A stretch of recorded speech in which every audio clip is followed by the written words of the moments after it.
La falta de poder en el pueblo de Dios no es algo normal, ¿eh?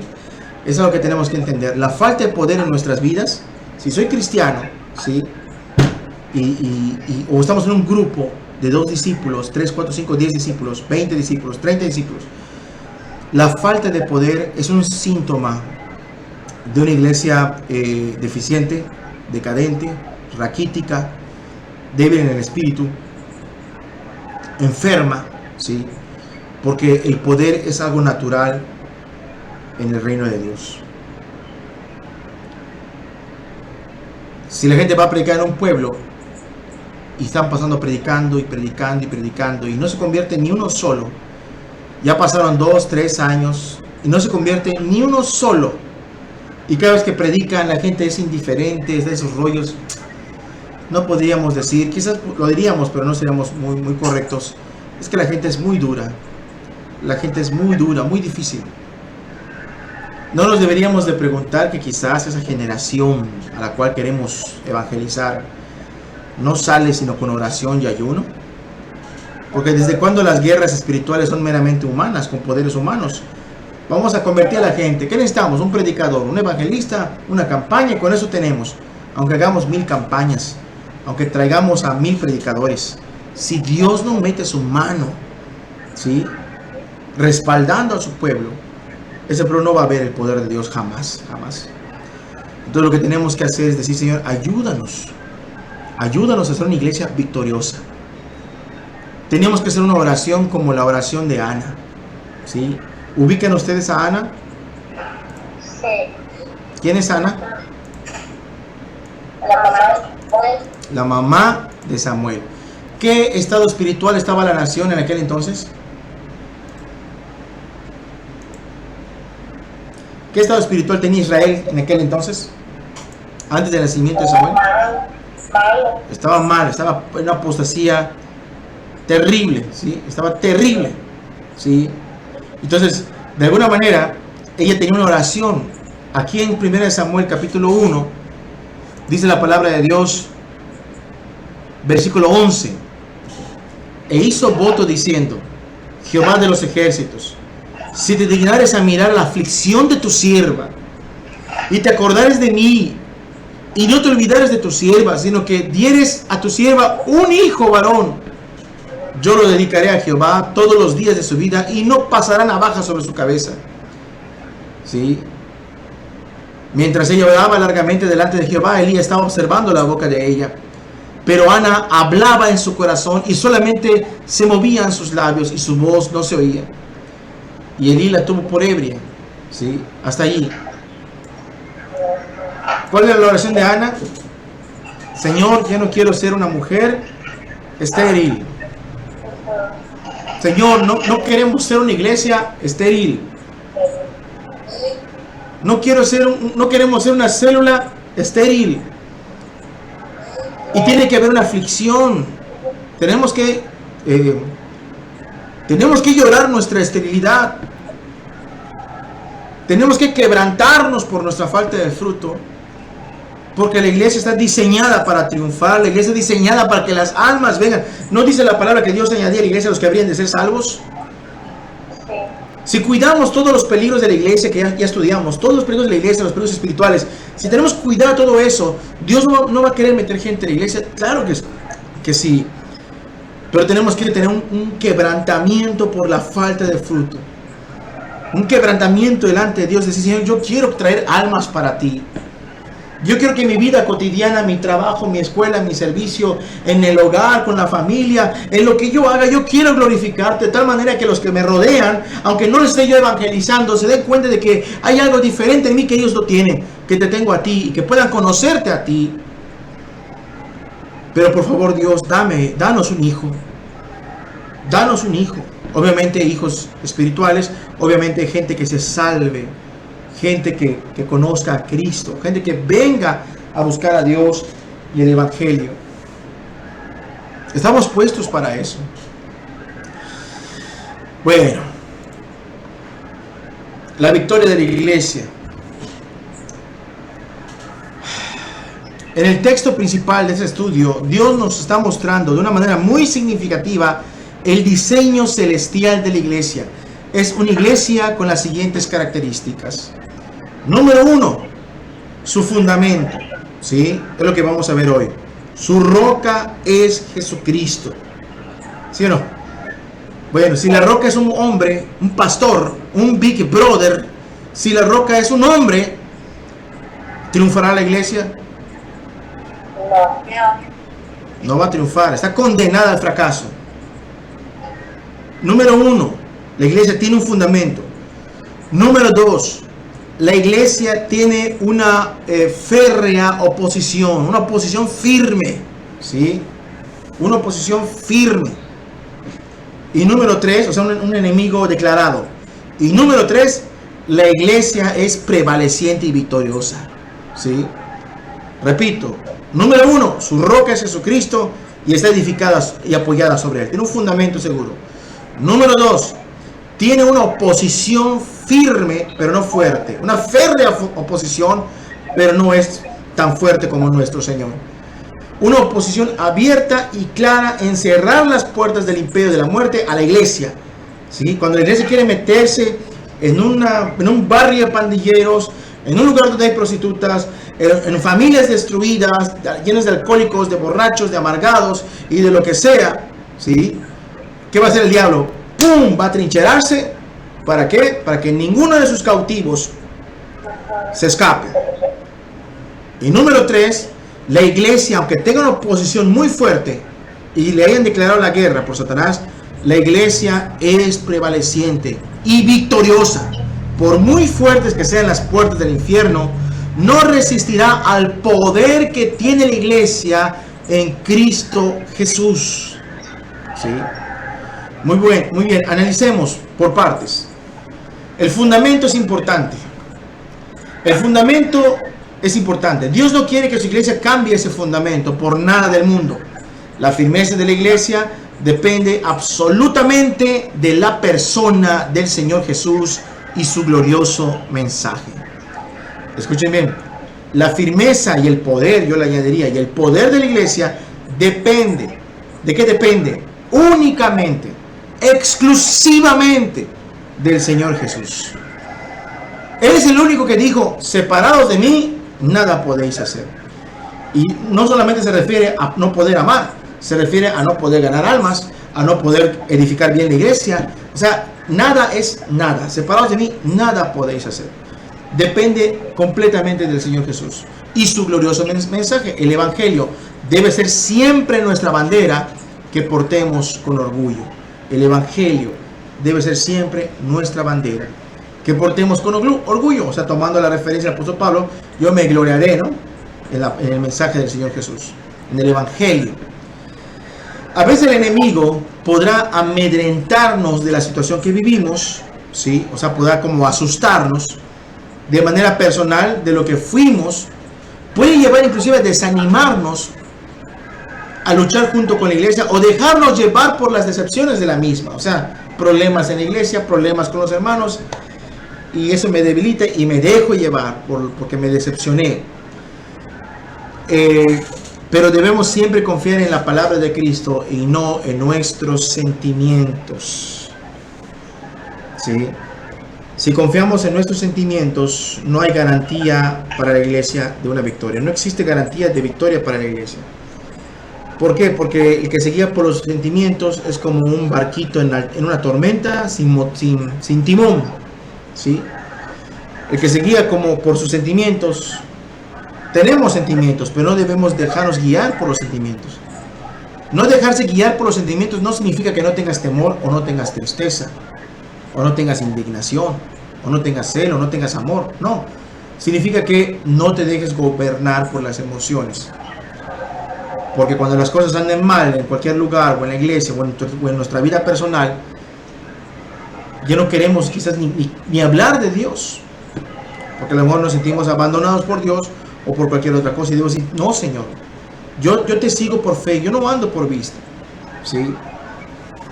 Entonces debemos de predicar el Evangelio a toda criatura, ¿sí? Y debemos confiar siempre en su palabra. Debemos siempre confiar en su palabra y no en nuestros sentimientos. Ahora bien,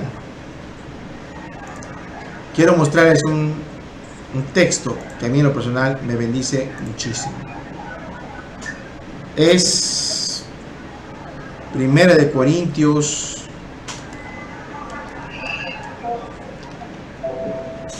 A ver, se los digo.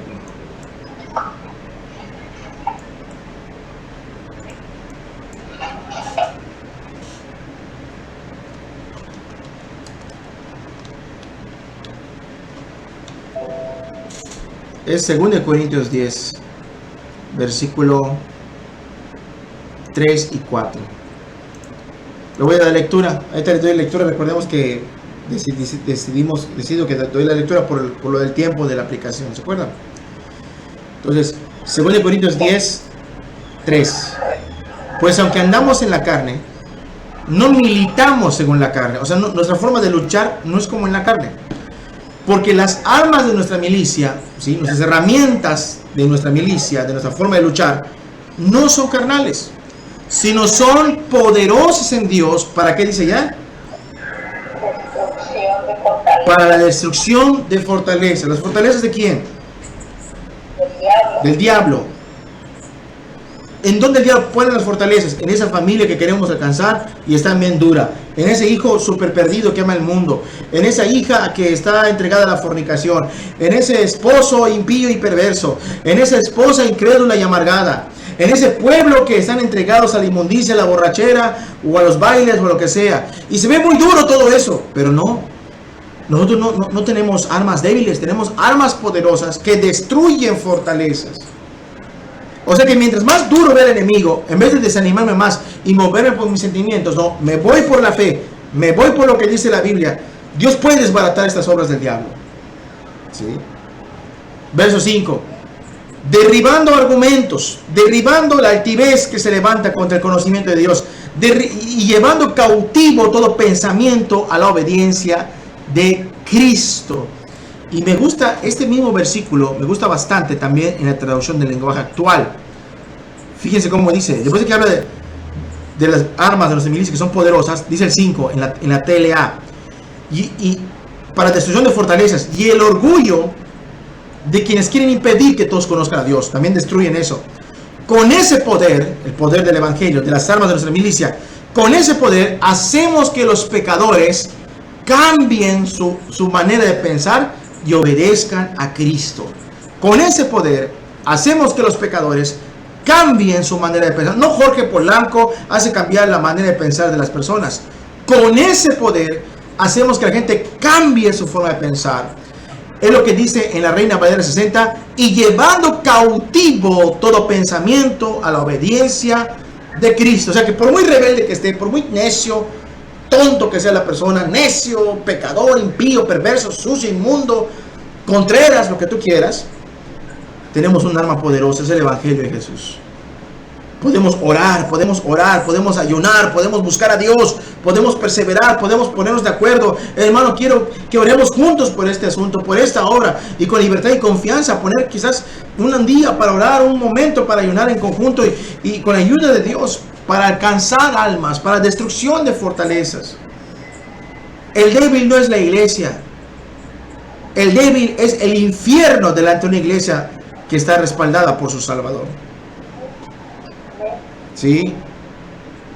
Y dice que lleva cautivo todo pensamiento a la obediencia de Cristo. O sea, la gente, ¿por qué es necia? No, o sea, no estoy interesado en buscar a Dios porque están ciegos. La gente, ¿por qué no quiere saber nada de Biblia? No, para mí no es eso. Tú sigue con tus cosas. Y ¿por qué cuando le quieres hablar de Dios la gente se pone dura, se pone terca, se pone... Tal parece que mientras más quieres hablar de Dios, más terco se vuelve. Más duros. ¿Por qué? Porque hay una oposición. No es el tema, pero la iglesia tiene un fundamento. Con ese mismo poder, el poder del Evangelio, es poder de Dios para salvación a todo aquel que cree. Y no nos debe dar vergüenza ese poder, ese Evangelio, porque es poder de Dios. Romanos 1:16. Entonces, tenemos que aprender a buscar a Dios. Salmo 119, versículo 41.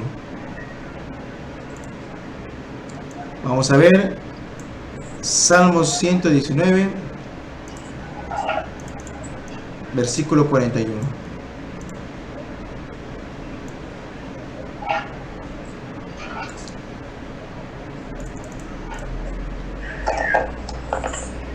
Debemos confiar siempre en la palabra de Dios. Es un texto que hemos usado otras veces.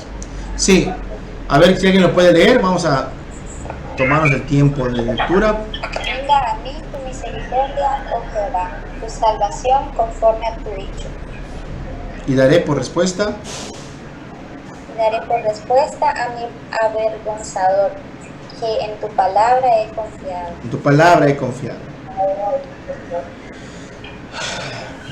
Señor, venga tu misericordia. Si hablamos de salvación o de un momento de angustia y viene el diablo a decirnos cosas, el diablo puede decir lo que quiera. Nosotros vamos a confiar en lo que Dios ha dicho, en lo que Dios nos ha dejado escrito.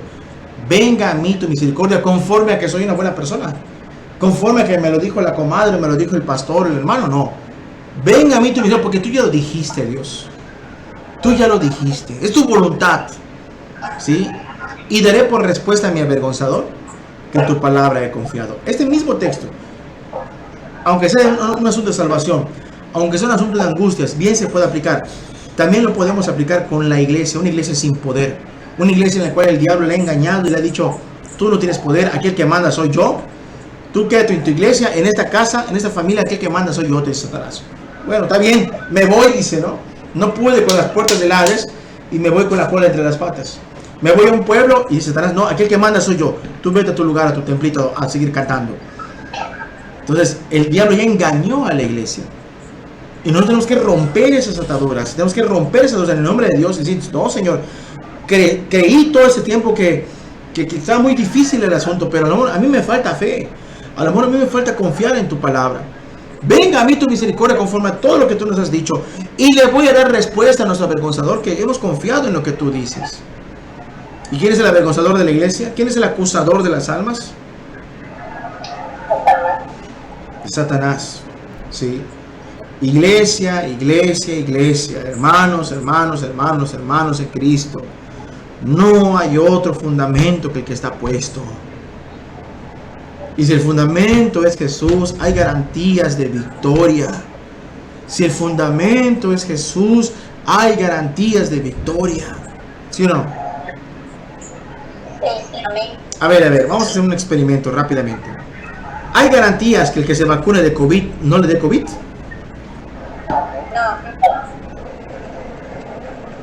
¿Y ustedes creen que hay menos garantías en que Cristo respalde con su poder a la iglesia? Hay menos garantía. ¿Verdad que no? Son garantías superiores. ¿Por qué no aplican a mi vida? ¿Por qué no veo el poder de Dios? ¿Por qué no veo su reino? Dios no miente, Dios no falla, la palabra es infalible. El problema es mi corazón incrédulo. El problema es que no he abrazado la verdad de Dios y tengo que abrazarlo. ¿Sí? Tenemos que abrazarlo. Con respecto al fundamento, un texto que quizás hemos leído, 1 Corintios 3, 10 al 14. ¿Quién puede leerlo, por favor? Vamos a tomarnos el tiempo. Vamos a confiar en nuestra rapidez de búsqueda. ¿Sí? Con la ayuda de Dios. 1 Corintios 3, 10 al 14. ¿Quién lo puede leer en voz alta para que todos lo oigamos? Conforme a la gracia de Dios que me ha sido dada, yo como perito arquitecto puse el fundamento y otro edifica encima, pero cada uno mire cómo sobreedifica, porque nadie puede poner otro fundamento que el que está puesto, el cual es Jesucristo. Y si sobre este fundamento alguno edificare oro, plata, piedras preciosas, madera, lino o hojarasca, la obra de cada uno será manifiesta, porque el día la declarará, pues por el fuego será revelada. Y la obra de cada uno, cual sea, el fuego la probará. Si permaneciere la obra de alguno que sobreedificó, recibirá recompensa. Muy bien, gracias. Dense cuenta que el fundamento está firme. ¿Cuál es el oficio? ¿Cuál es el deber del perito? ¿Sí? El perito, no el perrito, el perito. ¿Sí? ¿Cuál es el deber del perito en una construcción? O arquitecto, va.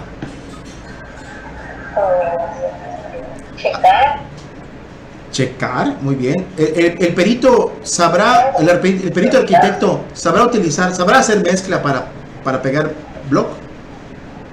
No. ¿No? ¿O sí? No creo. Debería, ¿no? Pero lo vemos allá pegando block y haciendo mezcla. No. Usualmente él tiene en su mano unos planos, ¿verdad? Y él se encarga de que se construya tal cual está, ¿qué? En los planos. El fundamento. ¿Sí? Entonces Pablo dice, yo por la gracia que Dios me dio, no porque soy mejor que nadie, por la gracia que Dios me dio, yo soy perito y arquitecto, o sea, yo tengo que ver cómo se construye este asunto, y tengo que ser fiel ¿a qué? Al plano, tengo que ser fiel al diseño bíblico. Entonces Pablo entiende una cosa, hay dos formas de destruir, dice el comentario del maestro Henry, hay dos formas de destruir de una iglesia, un edificio. Número uno, destruye sus cimientos.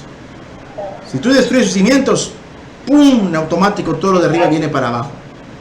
O número dos, usa materiales deficientes, usa materiales de tercera mano, usa materiales corrientes, ¿sí? Aunque el fundamento sea bueno, si tú construyes con materiales de muy baja calidad, tú vas a terminar en la ruina. Entonces, en primer lugar, ¿qué tenemos que cuidar? ¿Por qué no hay fruto en la iglesia? ¿Por qué no hay avance? Vamos a revisar ¿qué? Los cimientos. Los cimientos. No, pues es que no salimos a predicar porque al hermano no le gusta. Ah, pues desde ahí estamos mal, ¿no? Oh, no hacemos tal obra porque hasta que el hermano diga algo, pues vamos a hacer las cosas. Uy. Sí. Luego llega el pastor, y el pastor, ¿qué pasó? Cuando me pidieron permiso para salir a evangelizar, a repartir tortas, cuando me pidieron permiso para hacer una campañita de niños ahí en su casa, en su terraza, ¿cuándo me pidieron permiso? Ay, no, hermano, perdón, hermano, no lo volvemos a hacer. ¿Cuándo vamos a hacer el reino así? Primero hay que revisar el fundamento. Si la iglesia está cometiendo el error de poner sus ojos en los hombres antes que hacer lo que Cristo dice, está destinada a la destrucción. Bueno, tenemos buena doctrina, hay buen evangelio, pongan los ojos en Jesús, etcétera, etcétera, etcétera. Pero también uno empieza a construir de manera inadecuada. Y en el texto que leyó Muriel, nos damos cuenta que ahí se mencionan 6 tipos de materiales. 6 tipos de materiales. Los primeros 3 son materiales hermosos y duraderos. ¿Sí o no? Sí. Oro, plata y piedras preciosas. Son materiales sólidos y hermosos, muy bonitos y hermosos. Los siguientes 3 materiales son materiales corrientes, de muy baja calidad, y son volátiles, son combustible para el fuego, ¿sí? Y en el mismo texto dice que en la obra de ambos, ¿sí?, en la obra de estos dos grupos va a venir fuego, pero el fuego va a tener diferentes efectos sobre esa edificación. ¿Sí lo vimos? Va a ser probada por fuego. ¿Qué hace el fuego con el oro, con la plata y con las piedras preciosas?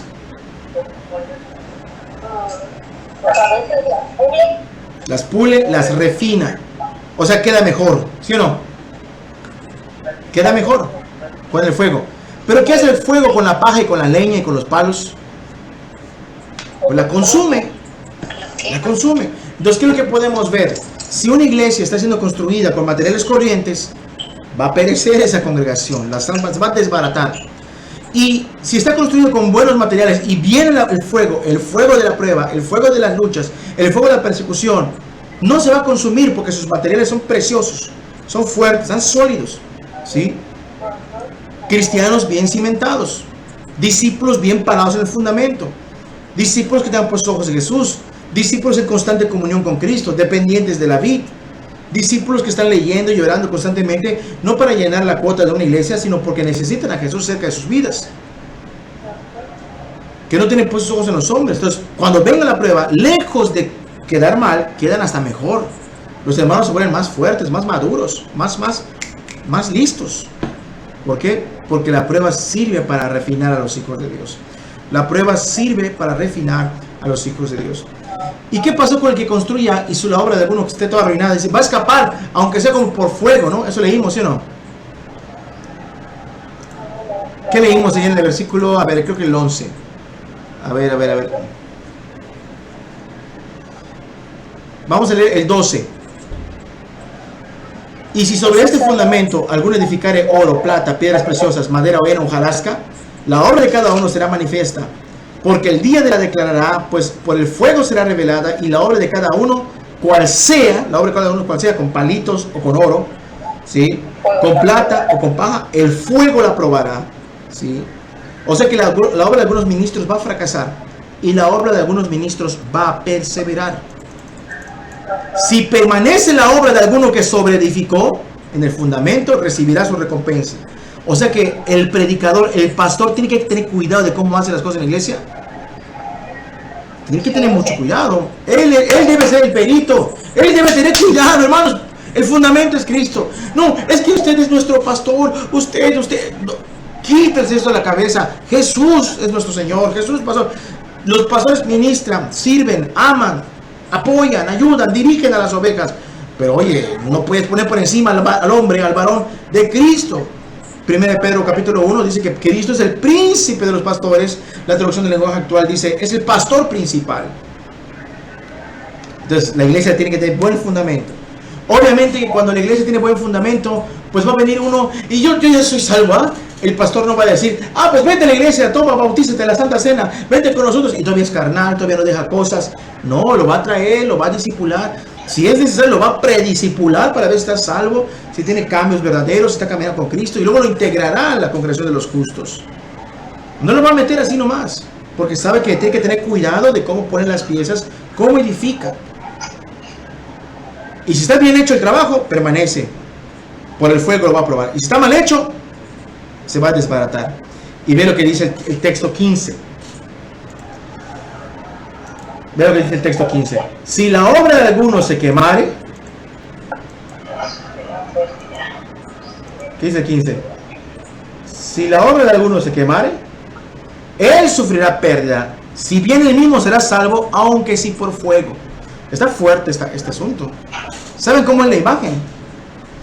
Imagínate el pastor que vio el fundamento, Jesús, pero no tiene cuidado del corazón, de las almas, de las personas que integran a la iglesia. No tiene cuidado de los mensajes que debe de dar, de la edificación de los discípulos. Ve la conducta carnal y es pasivo, es indiferente al pecado.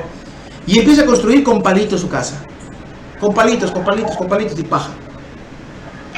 Y de repente ve que en la iglesia de al lado, que está hecha con oro y plata, ¡wow! Ahí viene el fuego. La iglesia está en el fuego, va a perecer, ¿no? Pero no, se está refinando. Ahora ese fuego brinca a su iglesita que él construyó, su edificio que él construyó. Y la imagen es, si bien él será salvo, aunque sí por fuego.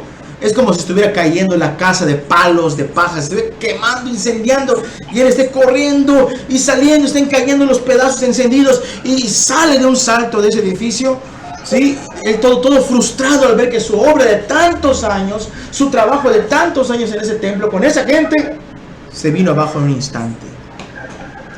¿Y eso pasa o no pasa? Sí. Uy, sí que pasa. Sí que pasa. Tristemente pasa. ¿Queremos que Dios haga así con nosotros? No. Bueno, yo al menos no quiero que Dios... No quiero yo vivir esto. Yo no quiero vivir esto. Yo no quiero vivir esto. Yo quiero ver el reino de Dios prosperar.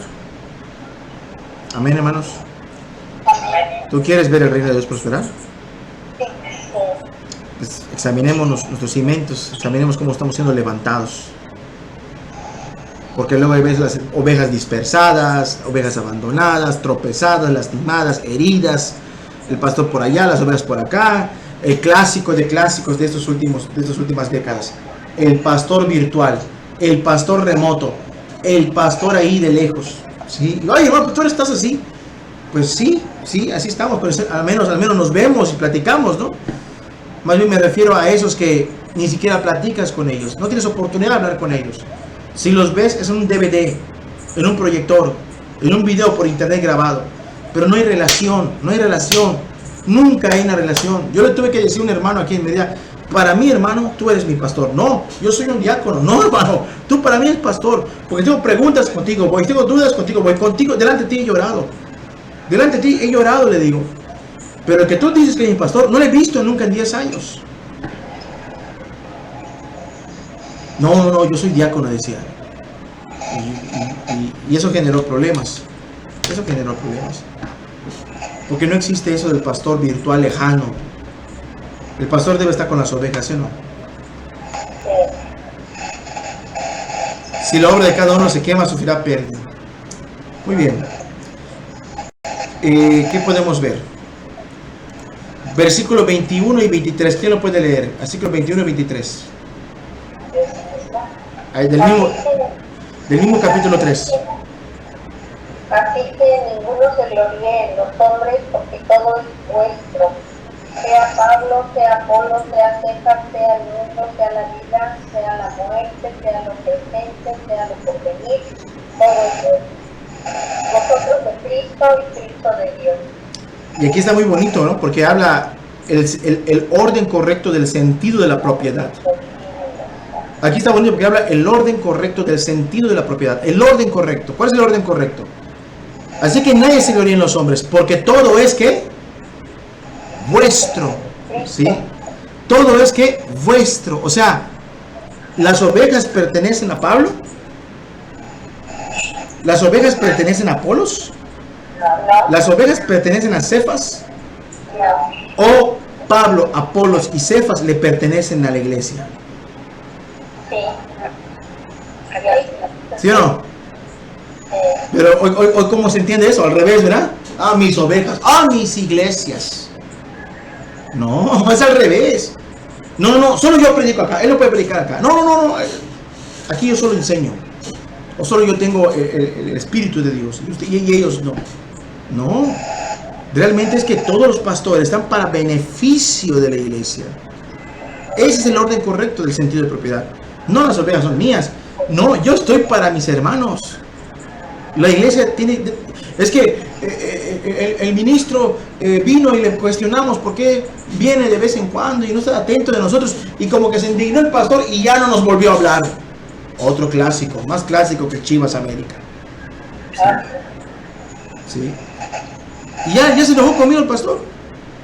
O sea, como que él decide cuándo te predica y cuándo no. Todo es vuestro, o sea, todo le pertenece a la iglesia. Y luego dice el mundo, etcétera, etcétera. Ahora bien, y luego dice, ¿y la iglesia a quién pertenece? En el versículo 23.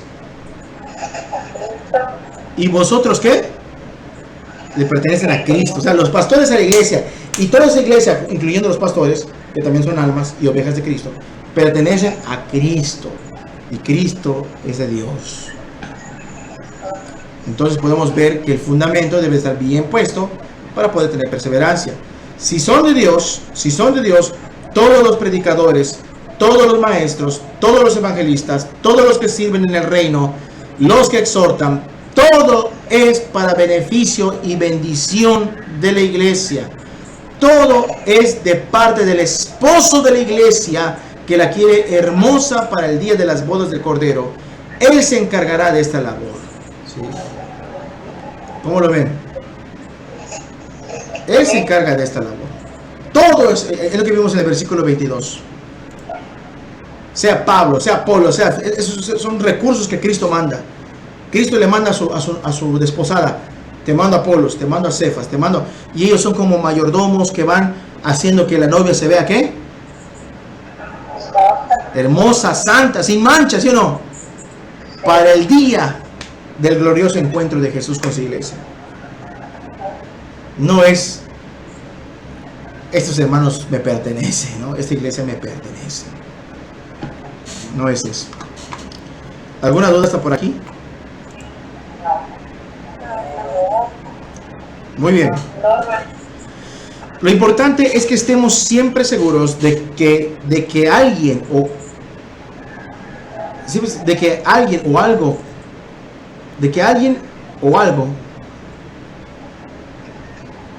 no esté ocupando el lugar de nuestras vidas como fundamento que no sea Cristo. Cristo sostiene la iglesia y por ella vive. ¿Sí? Él está intercediendo por nosotros. ¿A qué se refería Jesús cuando dijo, y sobre esta roca edificaré mi iglesia? ¿Sí? Se refería a lo que vimos en el versículo 16. Tú eres el Cristo, el Hijo de Dios viviente.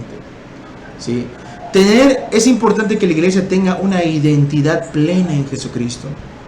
Una identidad plena en Jesucristo. O sea, hermano, ¿cuál sería una correcta identidad tuya? Bueno, si me preguntas mi identidad personal, secular, bueno, mi nombre es Jorge Polanco Bojorquez, tengo 40 años, Sé que parezco de más, pero bueno, tengo 40 años. Mi padre se llama Jorge Polanco Ewan. Mi madre es Ofelia Trinidad Bojorquez Concha. Tengo 2 hermanas. Vivo en medio de Yucatán, nací en el 81, etc. Tengo una identidad. Cada uno de ustedes tiene una certeza de su identidad, a quién pertenece. ¿Sí o no? ¿Y a quién pertenecemos? A Cristo, ¿verdad? Y nuestra identidad está fuerte en eso. ¿Por qué crees que hay divisiones en las iglesias? ¿Por qué crees que si el pastor dice ya no le hablan, ya no le hablan? ¿Por qué crees que se dividen y ya no se platican, ya no se llevan? Porque no tienen identidad. No saben oír la voz de Cristo y hacerle caso a Cristo. No, hacen lo que diga el hombre. Por falta de identidad. Identidad, la iglesia necesita ver a Cristo otra vez. Sí. Tener unidad plena en Jesucristo es importante. Sabes lo que hemos creído en su nombre. Tenemos parte del reino de Dios y somos herederos de sus promesas. Tenemos que escoger buenos materiales para construir la casa de Dios. ¿Se acuerdan que vimos 6 tipos de materiales? Pues, ¿cómo vamos a construir la casa de Dios? Bueno, vamos a empezar a predicar, a hacer la palabra. ¿Cómo lo vamos a hacer? ¿Qué métodos vamos a usar? ¿Qué les vamos a enseñar? Una vez que se salven, ¿qué les vamos a ministrar? Porque ya salvos, les vamos a hablar de pecado, de arrepentimiento. Pasa, tristemente pasa. Hay iglesias que hay gente que se salva, ¿sí? Y después de un año siguen hablando del arrepentimiento y del evangelio. Después de 5 años, arrepentimiento y evangelio. Y la gente que va cada domingo siente que va a escuchar el mismo mensaje cada domingo. Y la palabra de Dios dice que hay que ser como niños recién nacidos, la leche espiritual no adulterada. Pero la leche espiritual también es temporal, porque la Biblia también habla de alimento sólido. ¿Sí o no? Entonces hay que pasar a lo que sigue, ¿sí? Entonces, mucha iglesia se queda estancada. ¿Por qué? Porque no se escoge bien los alimentos del pueblo. No se escoge bien el pasto de las ovejas. No se escoge bien los materiales para edificar la casa de Dios. Y lo que se hace es paja, heno y hojarasca. Viene el fuego, ahí otra vez se dividió la iglesia, hermano. ¿Por qué? Pues porque cometen el mismo error, y el mismo error, y el mismo error. Sí. Muy bien, el fundamento es la principal piedra del ángulo. ¿Sí? El fundamento es la principal piedra del ángulo, que es Cristo Jesús. Pero también es necesario hacer caso a la voz de Pablo que dice, pero cada uno mire cómo sobreedifica. Cada uno tenga cuidado cómo edifica ese edificio. Es decir, que tenemos que tener cuidado cómo edificamos encima de este fundamento. Y podemos ver una lista de 6 materiales. Los primeros 3 son resistentes y hermosos, y los últimos 3 son frágiles y corrientes. El texto dice claramente que vendrá un día de prueba, día de fuego para esa obra. ¿Y qué iglesia hay que no tenga pruebas o problemas? Si tus materiales son fuertes, ¿sí? Permanecerá. Pero si son del segundo tipo, corrientes, será reducido a cenizas. Son combustible para el fuego. No tienen oportunidad para contra el fuego. ¿O sí? ¿Se resiste la paja contra el fuego? No. En cambio, el fuego le está dándole al oro, y en vez de destruirlo, lo purifica, le quita las escorias. La madera y la hojarasca son combustible para el fuego. No tiene ninguna oportunidad contra el fuego, pero si se construye con materiales de primer tipo, no se escapará del fuego. El fuego vendrá, pero el resultado es completamente diferente. Aquí el fuego, lejos de arruinar o destruir, el fuego sirve para perfeccionar, purificar esos materiales y piedras preciosas, que después de la prueba quedarán más gloriosas que antes. Así es la iglesia, que es edificada por los constructores ministros con buena doctrina, buenos materiales, como Pablo enseñó a los de Mileto, y a toda la iglesia y toda la iglesia quedará más hermosa, más santa y más fiel y más firme. ¿Sí? Y más firme. ¿Sí o no? Muy bien. Más firme. Vamos a ver Hechos capítulo 3, versículo 8. Rápidamente. Hechos capítulo 13. Hechos capítulo 13, versículo 8.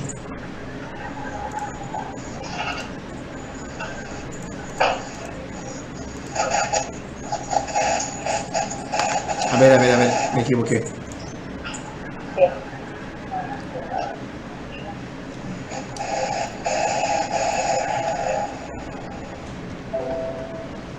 Hechos 20, por favor. Hechos 20.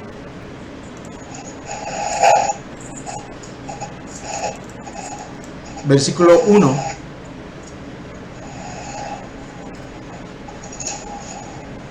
Perdón. Hechos 20, versículo 13, perdón. Versículo 13. Nosotros, adelantándonos, embarcarnos, navegamos a Asón para recoger a Pablo, ya que así lo había determinado, queriendo ir a tierra. Cuando se reunió con nosotros, tomándole a bordo, vinimos a Mitlene, navegando de ahí al día siguiente, delante de Quio, y el otro día tomamos puerto en Samos, y habiendo hecho escala en Trógilo, y al día siguiente llegamos a Mileto, porque Pablo se había propuesto pasar de largo a Efeso para no detenerse en Asia, ¿sí? Pues se apresuraba para estar el día de Pentecostés, si fuese posible, en Jerusalén. 17. Enviando pues desde Mileto a Efeso, hizo llamar a quienes, a las sesiones de la iglesia, ¿sí? Y dice el texto: vosotros sabéis cuánto me he comportado entre vosotros todo el tiempo, desde el principio del día que entré en Asia, sirviendo al Señor con toda humildad y con muchas lágrimas y pruebas que me han venido por las acechanzas de los justos. Está ministrando, está construyendo. Y como nada que fuese útil, he ruido de anunciaros y enseñaros públicamente y por las casas, testificando a judíos y gentiles acerca del arrepentimiento para con Dios. Vea su mensaje: arrepentimiento para con Dios y de la fe en el Señor Jesucristo. Es su doctrina. Ahora aquí yo, ligado al Espíritu, voy a Jerusalén sin saber lo que ahí me ha de acontecer, salvo que el Espíritu Santo por todas partes me da testimonio diciendo que me esperan prisiones y tribulaciones.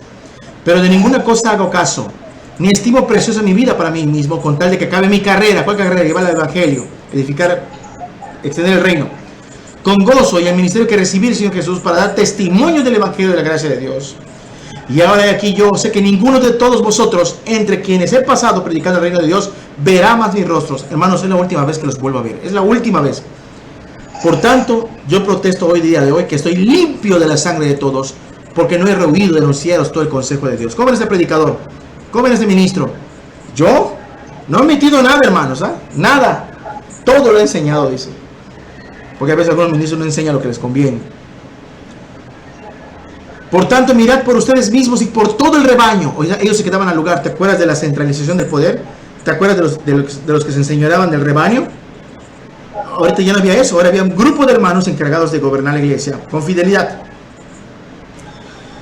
Mirad por vosotros mismos y por todo el rebaño, en que el Espíritu Santo, no los hombres, os ha puesto por obispos para apacentar, para cuidar, alimentar la iglesia, Señor, la cual Él ganó por su propia sangre. Cristo es el dueño de la iglesia, no ustedes. Pues yo sé que después de mi partida entrarán en medio de vosotros lobos rapaces que no perdonarán al rebaño, y de vosotros mismos se levantarán hombres que hablen cosas perversas para arrastrar tras sí a los discípulos. Por tanto, velad, acordándoos que por 3 años, de noche y de día, no he cesado de amonestar con lágrimas cada uno, como ministraba Pablo a las personas, uno por uno, y con un corazón roto. Por tanto, velad, acordándoos que por 3 años, de noche y de día, no he cesado de amonestar con lágrimas a cada uno. 32. Y ahora, hermanos, os encomiendo al apóstol Pedro, dice ya. No me van a volver a ver. El pastor Pablo va a desaparecer. Pero qué mejor cuidado que Dios mismo y la palabra de su gracia, que tiene poder para sobreedificaros, ¿sí? Para arriba, para arriba, para arriba, en victoria, en victoria, en victoria, y daros herencia con todos los santos. Hasta ahí. ¿Cómo ven? ¿Sí o no? ¿Sí? Pablo buscaba que la iglesia, en este caso en Mileto, donde él pasaba, quedara más hermosa, más santa, más fiel, más firme. Y cuando pasó con alguna que ya de plano no iba a volver a ver, Señor, los encomiendo a ti, los encomiendo a tu palabra. Es el mejor cuidado que pueden tener, ¿sí? Para que esta iglesia tenga un fundamento firme. ¿Qué les encargó a los ancianos? Sigan siendo fieles, velen. Yo les he hablado de arrepentimiento, fe. Más adelante dice: ni oro ni plata he buscado de ustedes, etcétera, etcétera, etcétera.